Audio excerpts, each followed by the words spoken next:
Okay then guys, we're outside as you can see. This is my garden.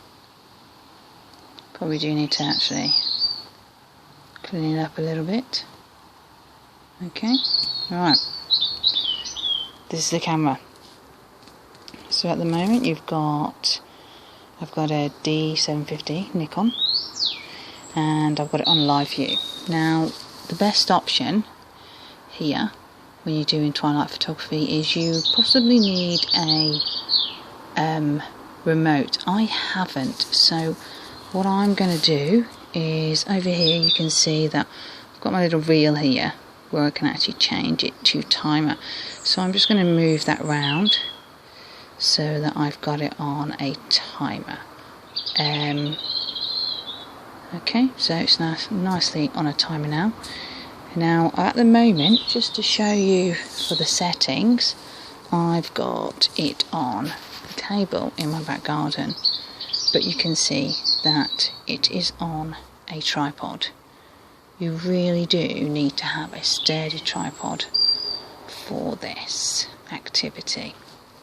Okay, now there's several different ways you can do for your settings. I'm actually going to put mine in an aperture priority rather than manual today. So as you can see, if I bring this to the top here, I'm just going to move that to aperture. And then over the top, I'm not sure if you can see that very well, it's getting a little bit shiny. I'm actually going to move my aperture to f11. I always keep my aperture at f11 when I'm doing landscape images.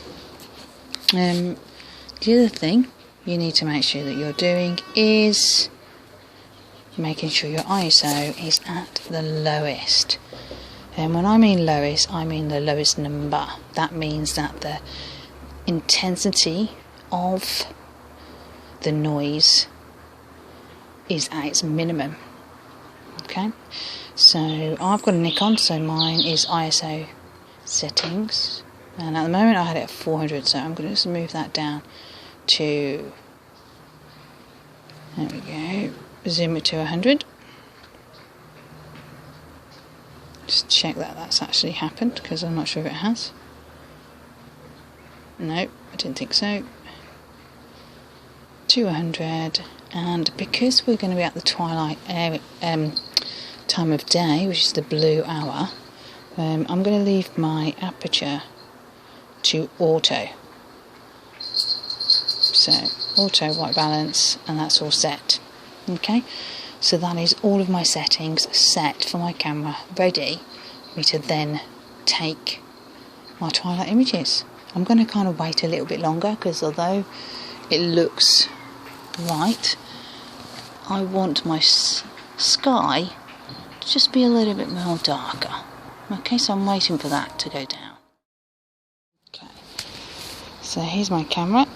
As you can see, there's the house. Gives you an overview of what the house looks like. And then we're back to the camera. On the back you can also see my settings, so I want to keep my aperture at f11. I've amended my ISO to 100 within my menu. Okay, there you go. There's my house. You see that? I've got a little bit of a shiny sun spot just to the right. But you can see that actually I've got several different tones of lights in my home. Lovely sound of the birds.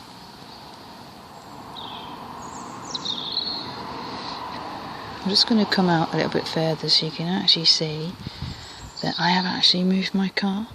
One important thing, when you do decide to do this at home, try and move any rubbish that's outside. Now you can see by looking at my house, I've got gravel along the drive, but you can move your car or your bins. Okay, just tidies up that. The image even better.